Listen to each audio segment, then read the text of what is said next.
Jorge Sampaoli chegou ao Flamengo, é o novo técnico do rubro-negro carioca, e eu não podia deixar de fazer uma análise aqui do argentino de personalidade forte, um técnico controverso, mas notoriamente competente, né?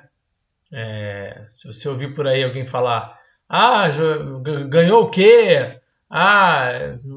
Não sabe nada, é fraco, pode esquecer. De fato, ele não tem tantos títulos relevantes na carreira, mas ele tem bons trabalhos. Isso não resta dúvida sobre isso. E é um técnico bastante competente, mas também, como eu já falei, bem controverso e a questão também de pedir muito reforço. Vamos ver como é que essa coisa vai andar no Flamengo. Então, eu trouxe aqui para vocês uma análise, um raio-x do Jorge Sampaoli. A torcida do Flamengo queria outro Jorge Jesus, né? Mas, diante das circunstâncias de ter que esperar, de não saber se pode esperar e tudo mais, para não ficar à deriva, optou pelo Jorge Sampaoli, pelo Jorge argentino. Eu preparei aqui um material, aqui uma pequena apresentação, e depois também a gente vai ver os vídeos, aquele modelo que vocês já estão conhecendo aqui, como é que funciona no canal, né? Falando em canal falando de tática, se inscreve no canal, deixa o like no vídeo, e aí comenta aqui o que você achou da contratação do Sampaoli, o que você acha que vai dar certo, se não vai dar certo, o que você imagina que vai ser esse período do São Paulo à frente do Flamengo, diretoria acertou, errou. Comenta aqui o que você achou sobre essa contratação e o que vocês estão pensando que vai acontecer daqui para frente, tá bom? Não deixe de comentar não, tá? Bom, vamos lá. Eu até tinha escrito no Twitter uns 3 dias atrás, quando começou a ser especulada essa questão do São Paulo poder ser o novo técnico, né? Estava ali entre Jorge Jesus e São Paulo. Eu até cheguei a falar sobre a questão do jogo de posição, como é que ele pratica o jogo de posição, como é que, em tese, a forma como ele pratica o jogo de posição a partir do espaço de força, a partir de corredor lateral, não casa com esse elenco. Isso quer dizer que eu estou cravando que não vai dar certo? Não.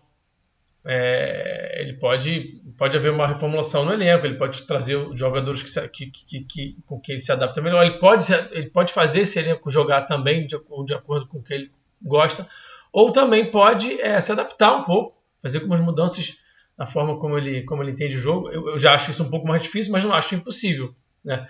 Então, assim, entender que a priori, que em primeira análise e que em tese, né, não é o casamento ideal entre a forma como ele interpreta o jogo, como ele sente o jogo, como ele aplica bota o seu time para jogar, e esse elenco não vai dar certo, em tese, não quer dizer que estou aqui cravando que não vai dar certo, né? Não é isso.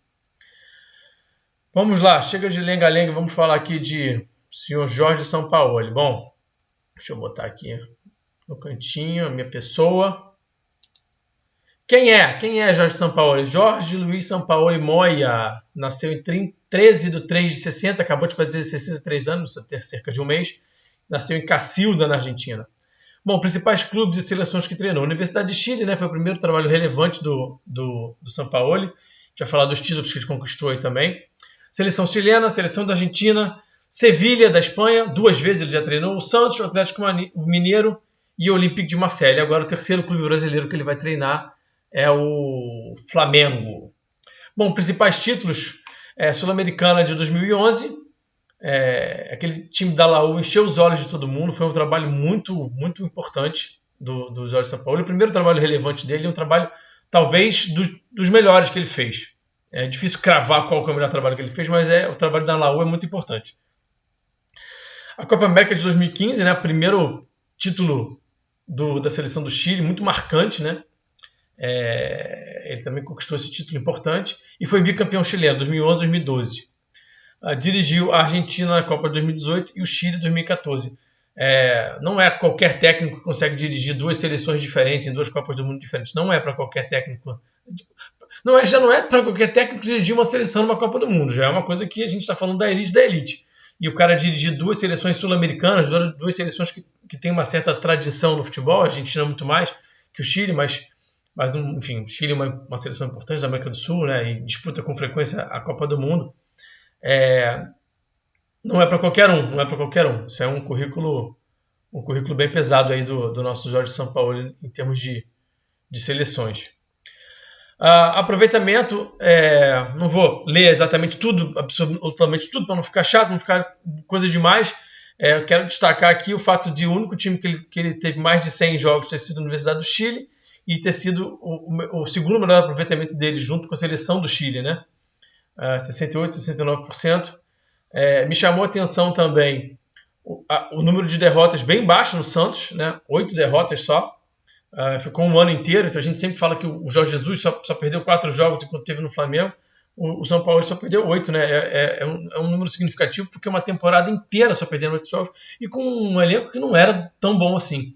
O trabalho do Santos, para mim, se destaca muito entre os trabalhos dele porque ele conseguiu bater o recorde de pontuação de um vice-campeão brasileiro aqui. Então, assim, ele poderia ter sido campeão brasileiro se não tivesse sido a campanha histórica que o Flamengo fez naquele mesmo ano com o xará dele, com o Jorge Jesus. Então, aproveitamento bom de 63%, né? E o trabalho foi muito bom, muito bom. Os números dele no Campeonato Brasileiro foi impressionante. O aproveitamento dele no Atlético também é bem considerável, assim, bem interessante, 64%, né? E o aproveitamento do Olympique também é bem próximo ao do Santos e ao do Atlético Mineiro, né? Os últimos 3 trabalhos, os últimos 4 trabalhos, os últimos 3 trabalhos sem ser esse último do Sevilha. E ele foi vice-campeão francês, levando em consideração que tem um outlier, que tem um time que é totalmente fora da curva lá, que é muito mais rico, que é o PSG. É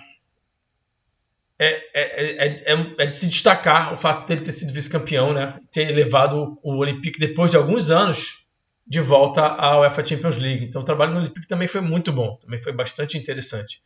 Então às vezes a gente fica só se balizando por título, mas como é que ele vai ser campeão francês com o PSG, né? Então, assim, ser vice-campeão francês é quase que um título, porque é o primeiro dos normais ali da França, né? No Santos ele não foi campeão porque o Flamengo fez uma campanha absurda, né? Então, assim, não foi campeão, mas mostrou um trabalho muito, muito, muito bom. O total da carreira dele são 440 jogos, 239 vitórias, 97 empates, 104 derrotas.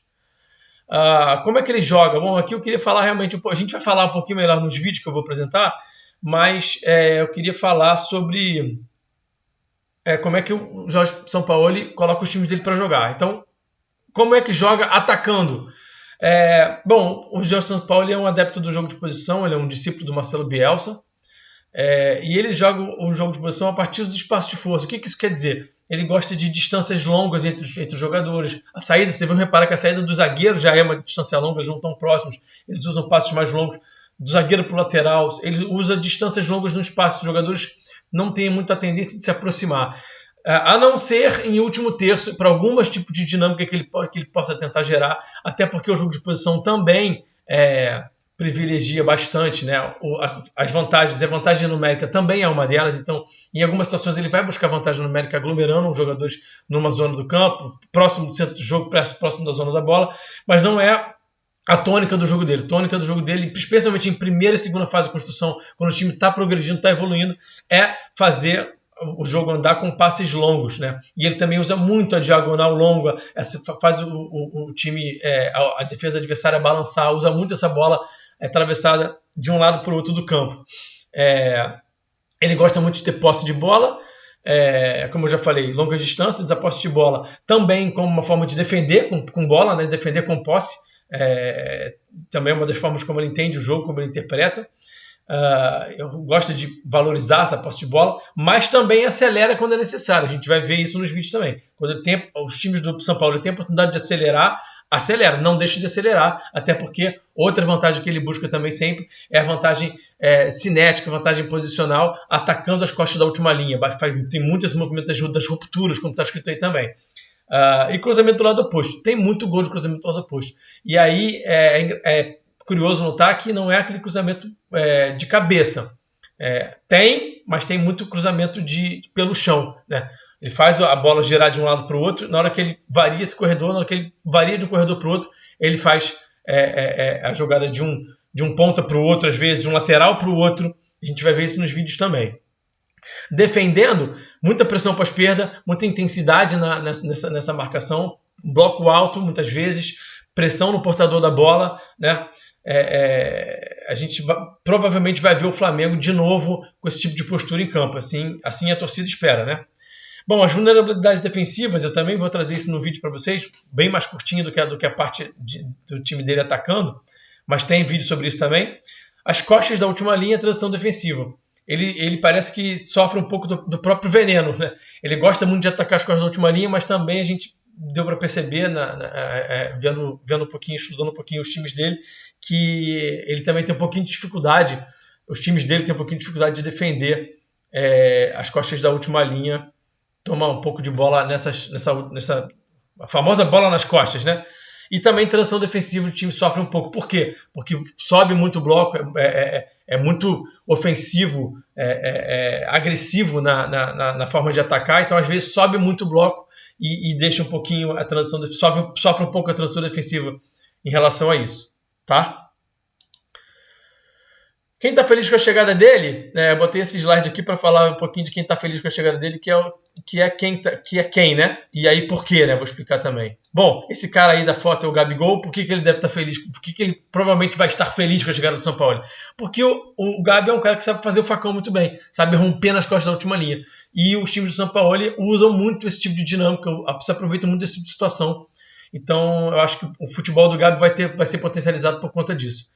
Eu coloquei o Vidal aí também, porque o Vidal jogou com ele na seleção chilena, um jogador que conhece o trabalho dele, então já conhece o São Paulo, eles têm uma intimidade, enfim. Com certeza o Vidal vai ser bem aproveitado, com certeza o São Paulo gosta do futebol dele, e com certeza o Vidal também gosta de ser treinado pelo São Paulo, porque teve sucesso, foi campeão na seleção chilena, foram campeões juntos na seleção chilena.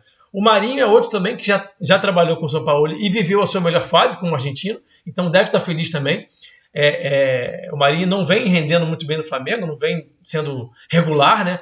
Mas fica a expectativa que de repente ele possa até ser mais aproveitado, ganhar a posição como titular eventualmente, ou ser mais aproveitado, começar jogos, porque é um cara que se deu bem jogando com o São Paulo no Santos em 2019. O Bruno Henrique também pode estar feliz porque ele está voltando agora de contusão, e como o São Paulo gosta de usar pontas, gosta de usar esses caras de 1 contra 1, de tapa longo, de espaço nas costas do adversário, de 1 contra 1 em espaço de força, né? O Bruno Henrique tem essas características.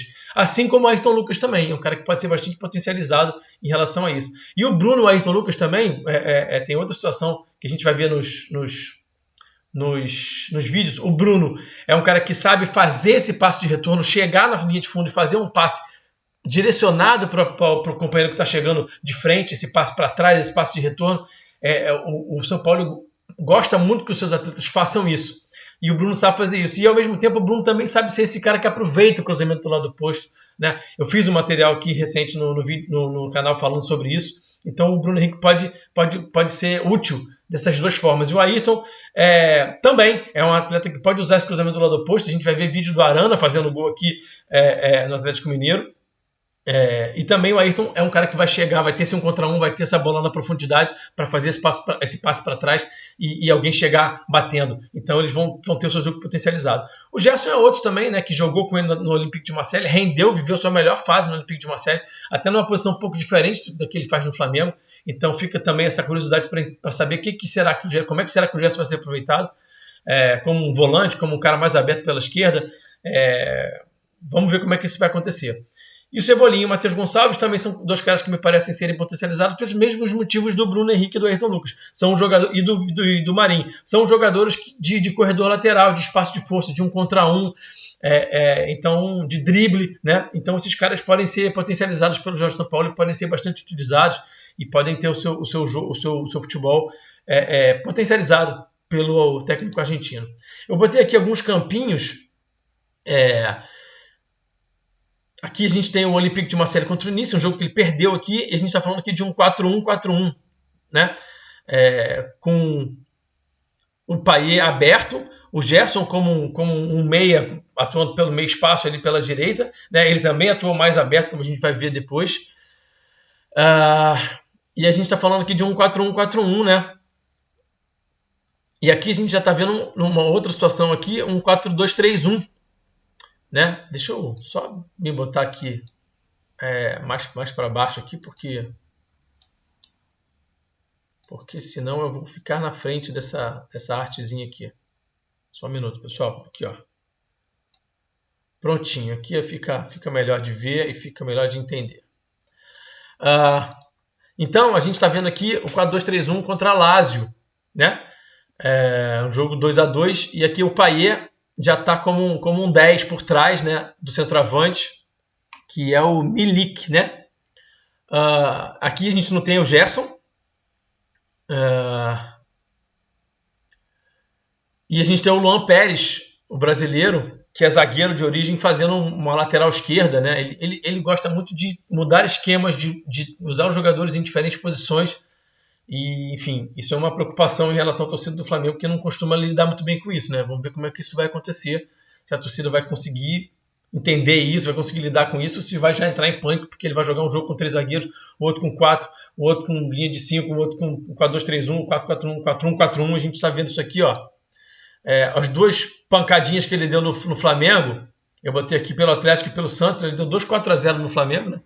Esse jogo do Flamengo e Santos 4-0 é bem verdade que o Flamengo já estava bem desmobilizado em relação ao Campeonato Brasileiro, já tinha sido campeão e estava pensando em Mundial, mas foi uma derrota cachapante. E aí a gente vê aqui um 4-3-3 um pouco mais... um 4-3-3 um pouco mais fechado, com o Soteldo e com o Marinho. E aqui no Atlético Mineiro já uma outra situação de 3-4-2-1, né? De 3-4-3, né? Mas também com Savarino e com Keno como pontas. Aqui eles estão no campinho um pouquinho mais fechado, mas eles também usavam bastante essa amplitude do Savarino com Keno. É interessante notar que ele usava o Savarino, um cara destro pela direita, né? Um ponta de pé natural, né? Para poder ir ao fundo e fazer esse passe de retorno, cruzar, né? Ele usava o Marinho e o Soteldo de pé trocado no Santos. E em algumas situações ele tinha o Soteldo e o Marrone, os dois de pé natural. Ele poderia usar trocado, né? O Savarino destro na esquerda e o Marrone canhoto na direita, mas ele usava pé natural. Isso é bem interessante de notar, para poder chegar no fundo, usar bem esse passe de retorno, essa jogada de linha de fundo mesmo, para trabalhar esse tipo de situação.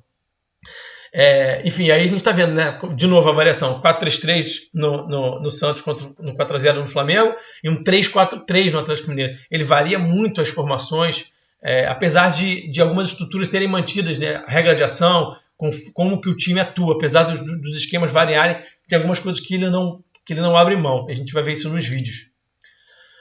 Bom, a gente está vendo aqui 2 campinhos do Sevilha, que são exatamente os jogos com o Fenerbahçe, né? Recentemente o Jorge Sampaoli eliminou o Jorge Jesus da UEFA Europa League.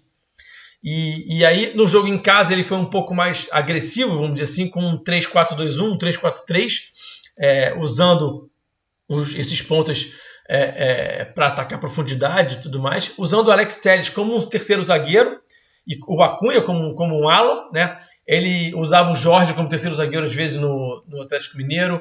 Ele costuma usar laterais às vezes, e ele pode fazer isso tanto com o Felipe Luiz quanto com o próprio Varela no Flamengo, usando algum outro jogador aberto pela direita. O problema é que o Flamengo, em tese, não tem esse jogador aberto pela direita de pé direito, de pé natural, para fazer essa ala, no caso, né? Então fica a dúvida do que ele vai pedir de reforço. A gente sabe que ele é um técnico que pede muito reforço, tem até muito meme, né? Muita brincadeira em relação a isso. Eu acredito que ele vai pedir talvez 2 caras para jogar pela direita, talvez um para fazer de pé esquerdo, jogar pela direita de pé esquerdo, ponta, né? Que faça o corredor lateral pela direita mais canhoto, e talvez um também destro para poder fazer essa ala direita, caso ele puxe o Varela para fazer zagueiro, por exemplo. Acredito que talvez ele vai pensar num goleiro também, para jogar curto, para construir. Eu acho que o Santos não tem essa capacidade, não é tão bom assim com o pé, e o São Paulo precisa muito disso, né? E eu acho também que talvez ele acabe contratando talvez um volante mais contundente, mais agressivo. O Flamengo está precisando disso, e talvez um zagueiro um pouco mais veloz, né? E aí, para a gente ver o último campinho, de novo, variação de esquema, né? De como é que ele muda, né? A gente já viu aqui 4-3-3, 3-4-3, 4-2-3-1, 4-1-4-1, 5-4-1, Então, assim, só voltando aqui, só um minuto, como é que ele botou. O 5-4-1 está exatamente nesse jogo aqui. Ele tinha vantagem de 2-0, perdeu o jogo na Turquia só por 1-0, e ele foi bem mais cauteloso, né? A gente tem aqui o Acunha já bem mais alinhado ao Alex Telles aqui, numa linha de 5, o time já bem mais cauteloso, né? E aí ele acabou se classificando. E aqui, os dois campinhos que eu botei aqui do Chile. O Chile é um trabalho que eu acho importante na carreira dele, porque foi um trabalho muito vitorioso, né? Ele ganhou uma Copa América, ele dirigiu o time numa Copa do Mundo, e vocês vão se lembrar que o grupo era muito difícil. Tinha Espanha, tinha Holanda, e ele acabou passando nesse grupo com a Holanda e eliminando a Espanha, né? E nas oitavas de final enfrentou o Brasil e deu um super calor no Brasil, né? Vocês vão se lembrar disso, que aquele jogo ali o Brasil ganhou nos pênaltis e passou aperto. Então aquele time do Chile era um time bom. Eu acho esse trabalho também bem interessante do Sampaoli no Chile. E aí eu botei aqui dois campinhos, que é para mostrar de novo variação, né, de formação, né? A gente tem aqui um 4-3-3 nesse jogo aqui contra o Peru, um 4-3, jogo bem aberto, né? Ele usando o Vargas pela direita, ele usa o Vargas como centroavante, ele usa o Vargas pela direita, usa pela esquerda também, mexia bastante com o Vargas, usava o Sanches de centroavante, mas o Sanches baixava bastante para construir também. Então, você vê aqui o Vidal, né? E o Valdívia meio que dois meias alinhados, né? E aqui a gente já tem uma outra dinâmica do Valdívia como um enganche, né? Ele usando o Valdívia pelo lado direito, nesse outro campinho aqui do 5-0 contra a Bolívia. Ele usando o Vidal já como um meio-campista pela direita e uma espécie de losango, né? E o Valdívia como esse armador, né? Pelo corredor central, como os argentinos chamam de enganche, né? Bom, vamos para os vídeos. Vamos dar uma olhadinha em imagens e vídeo como é que esse time do São Paulo funciona. Beleza? Bom, então vamos lá. Eu privilegiei aqui, na verdade, situações de gol, situações de último terço. O vídeo já está ficando grande, já vai ficar um vídeo bem, bem extenso. Então, imagina se eu falasse sobre todas as situações, construindo, pressionando, defendendo, atacando, último terço, outras variações, outras dinâmicas. Eu ia fazer quase um mini documentário aqui, um curta-metragem. E aí, assim, eu optei por, nesse momento, talvez até traga em outro vídeo, na sequência aí dos dias, um outro material complementar. Mas, a princípio, hoje eu achei melhor trazer vídeos de como os times do São Paulo atacam, de como é que esses times do São Paulo chegam em último terço.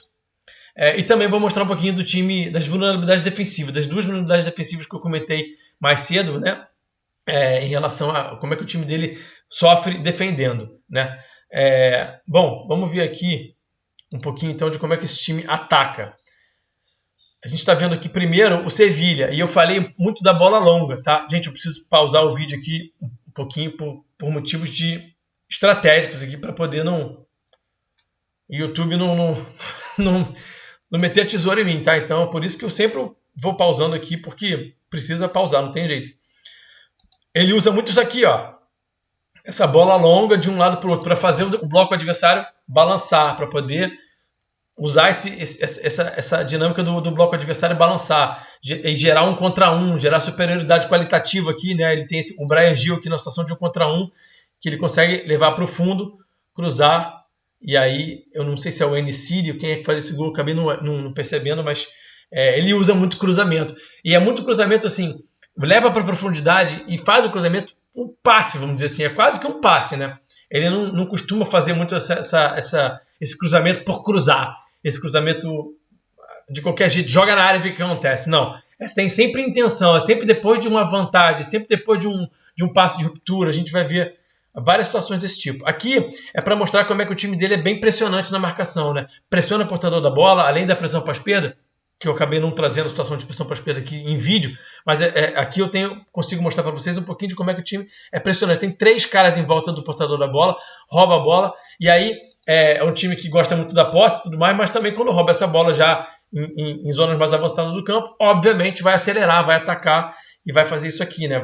Que aqui é o Enicídio, um atleta que nem é tão rápido assim, mas ele consegue essa progressão, essa condução e fazer o gol. Então, o time do São Paulo, por ser um time muito pressionante na marcação, que procura fazer superioridade numérica, fazer pressão, incomodar o portador da bola, muitas vezes quando rouba essa bola, já acelera para poder pegar o adversário desarrumado, despreparado, né, para defender. Aqui a gente está vendo o Telles aqui, ó, como um terceiro zagueiro aqui centralizado, né, para fazer a saída de 3. E a gente vai ver uma situação que o São Paulo gosta muito de usar no time dele, que é isso aqui, ó. A bola entra aqui e ó, passe de ruptura, bola longa nas costas da última linha. E aí entra o Gabi, né? Eu falei que o Gabi deve estar feliz é por causa disso. O Gabi é muito bom nesse facão, então provavelmente a gente vai ver o Gabi voltando a fazer esses facões um pouco mais perto da área. E aí a questão que fica é como é que ele vai aproveitar Pedro e Gabi, né? Eu imagino uma situação que ele possa, por exemplo, aproveitar, que é interessante, que é usar eventualmente o Pedro. Ele não gosta muito de fazer isso, mas pode ser que ele acabe usando por entender que é uma boa situação para atacar, que é usar o Pedro em apoio, o Pedro fazer um passe de retorno para a Arrascaeta, para quem tiver atrás, e aí encontrar o Gabi na última linha depois, fazer uma dinâmica de quarto homem, com o Gabi sendo esse quarto homem, em que a bola vai entrar no Pedro, ele vai entrar em apoio e vai escorar como pivô para alguém que estiver de frente fazer esse passo para o Gabi. Então, é uma dinâmica que pode funcionar muito bem, na minha visão. E aí, enfim, tem muito gol dos times do São Paulo fazendo isso. E aqui, de novo, né? Não é o último passe, não é o último cara que vai finalizar a jogada, mas é o cara que vai dar a assistência, quase assistência, porque a bola depois tem uma segunda bola. Mas ele usa muito esse ataque nas costas da última linha, ruptura com o lateral, com ponta, atacando as costas da última linha, gerando vantagem, né? O time ataca muito o espaço, os times do São Paulo, né? E aí dá esse gol aqui do Acunha, que está em corredor central. O lateral, o ala, sempre que a bola está do lado oposto, vai entrar na área para fazer gol, para se aproveitar desse cruzamento do lado oposto. Aqui de novo uma situação de contra-ataque, né? Rouba a bola e acelera. Então é um time que gosta de ter posse, gosta de trabalhar a bola, mas também é um time que, se precisar, acelera. Acelera mesmo. Tem bastante gol de contra-ataque do time do São Paulo. E aqui, essa situação aqui é interessante porque ele gosta muito de fazer isso também, terminando as transições, terminando os contra-ataques dele.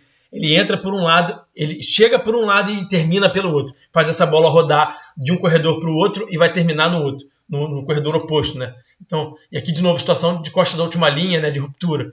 Ele privilegia muito isso nos times dele, tá? Ele gosta muito de usar esse tipo de situação. Aqui a gente vai ver um gol do Gerson, né? Que o Olympique rouba a bola está no corredor, e aí quando a bola começa, o Gerson percebe que a bola está começando a avançar, ele vai atacar o espaço. E aí é uma dinâmica muito utilizada pelos times do São Paulo. Cruzamento do lado oposto. Olha o Gerson chegando aqui que nem uma flecha, atacando o espaço, entrando pelo corredor central. Ele jogava mais avançado, como eu já comentei com vocês, no Olympique do que ele joga no Flamengo, né?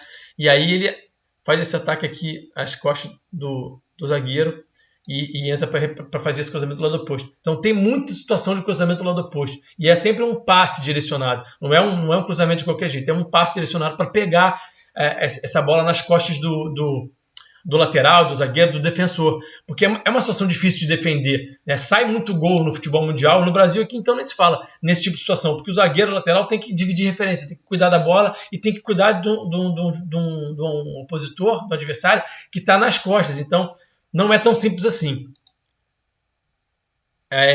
Aqui, já pelo Galo, né? Trabalhando bola, valorizando a posse, mas quando está se aproximando da baliza, acelera, né? O time trabalha a posse, mas busca sempre acelerar no momento certo, né?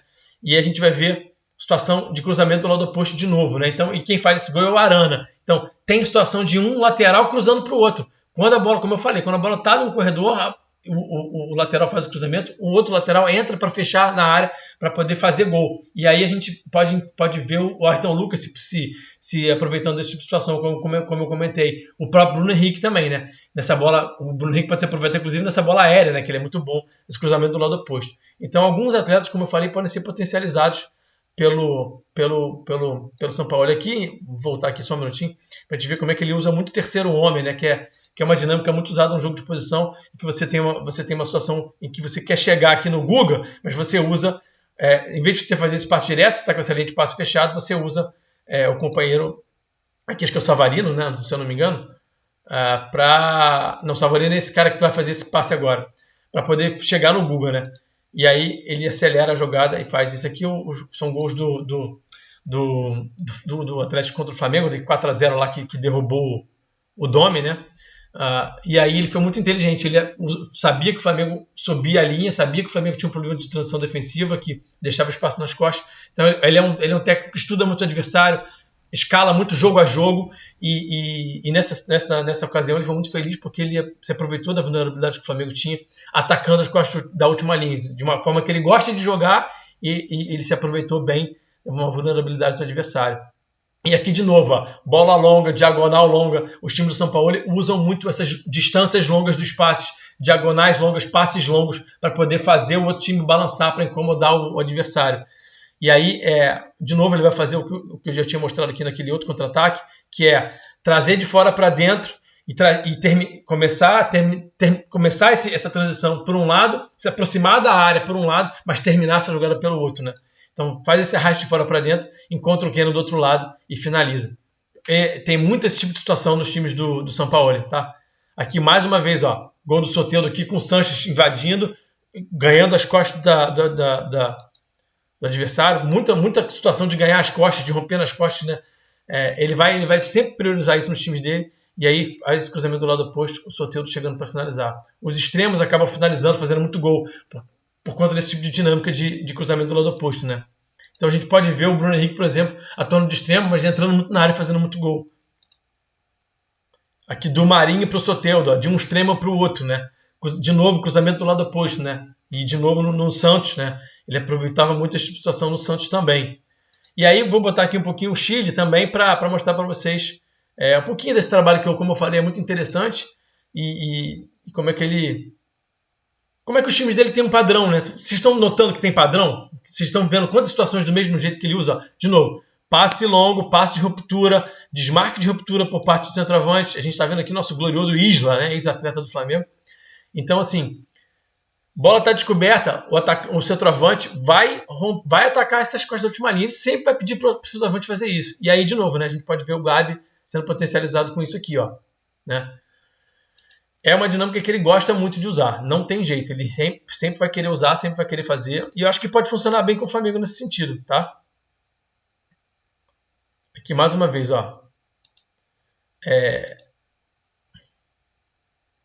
faz esse giro aqui. Agora eu lembrei desse lance. Ele vai fazer, de novo, não é o último cara que vai romper nas costas da última linha, mas é o penúltimo. Então ele usa também muito essa bola nas costas da última linha para assistência, né? O atleta vai romper nas costas da última linha para ser esse cara que vai receber essa bola, para depois ele fazer assistência, esse passe para quem estiver rompendo junto com ele. Então, esse passe para trás aqui, e o gol. Então, tem muito esse tipo de situação. A gente vai ver agora o time defendendo, tá? As vulnerabilidades defensivas do time do São Paulo. Bom, então vamos lá. O que as equipes do São Paulo apresentam como vulnerabilidade em termos defensivos, né? Como eu tinha mostrado lá no slide para vocês, ele não consegue defender muito bem as costas da última linha. A gente vai ver aqui um lance do Neymar. Olha como é que o Neymar já está rompendo aqui e consegue essa vantagem. Consegue fazer esse gol. Isso é o São Paulo no Olympique, né? Agora a gente está vendo transição defensiva. Como eu falei, o time muitas vezes está atacando em bloco muito alto e quando perde essa bola não consegue defender a tempo, né? Não consegue transitar a tempo. Então eu reparei, eu estou botando aqui dois exemplos para vocês de cada situação, mas eu vi bastante gol nesse tipo de situação, né? Os times do São Paulo sofrendo com esse tipo de jogada, que é o contra-ataque, a transição defensiva. Então, perdeu a bola, né? Tenta um apoio aqui, perde a bola, né? O juiz não dá falta, e aí tem que correr para trás, né? E aí, algumas vezes, isso acaba dando finalização, acaba dando gol. Vocês estão vendo aí nesse lance. E aqui a gente vai ver agora, perdão, mais uma situação de bola longa nas costas da última linha, de bola na profundidade, que o São Paulo, por ele subir muito bloco, acaba sofrendo um pouco com isso. O que acontece? Quando ele consegue pressionar o portador da bola, e na maioria das vezes ele consegue, os times dele conseguem pressionar o portador da bola, tá tudo bem. Porque aí não tem problema. A bola está coberta, essa bola não vai entrar nas costas. Se por acaso ele não consegue, se tiver alguma situação que ele acaba deixando essa bola descoberta, como as linhas dele são sempre muito avançadas, essa bola acaba entrando de vez em quando nas costas da última linha e acontece esse tipo de situação aqui, ó. A bola está descoberta, ó. Viu que o atacante que fez o facão aqui, ó. Até voltar aqui para vocês verem aqui, ó. Olha como é que ele já começa esse facão aqui. A linha está muito avançada, né? Ele inicia o facão, a bola entra. Até tem uma disputa aqui, na verdade, né? Mas acaba vencendo e tem também a falha do goleiro. Gente, então é isso. Espero que vocês tenham gostado. Ficou comprido, ficou longo. Não tem como analisar futebol, como analisar um trabalho de um técnico tão rico em ideias, tão complexo como o Sampaoli, fazendo um vídeo de 5 minutos. Desculpa, mas não dá, assim, sinceramente. E ainda tem mais coisa pra gente falar ainda. Posso trazer um segundo material aqui ainda falando mais sobre a forma como ele constrói, a forma como defende um pouco. Posso falar um pouco mais sobre a forma como ele defende. Tem mais coisa para falar, mas já ficou muito comprido. Então, já deu por hoje. Já foi. Obrigado aí. Vamos nessa, vamos que vamos. Deixa o like, comenta, compartilha, se inscreve no canal, que é muito importante. Canal falando de tática. Estamos aí agora completando, daqui a pouco, 2 semanas. Estamos ainda um bebezinho, ainda recém-nascido. Estamos tentando trazer conteúdo legal para vocês. Tentando aos poucos ir melhorando. Daqui a pouco o cenário aqui atrás vai melhorar. A gente vai melhorando aos poucos aqui a forma de fazer os vídeos também. Já estou começando a desenvolver novas formas de produzir aqui para poder ficar mais bacana. Tá bom? Então tá bom. Ó, deixa o like. Até o próximo vídeo. Abração.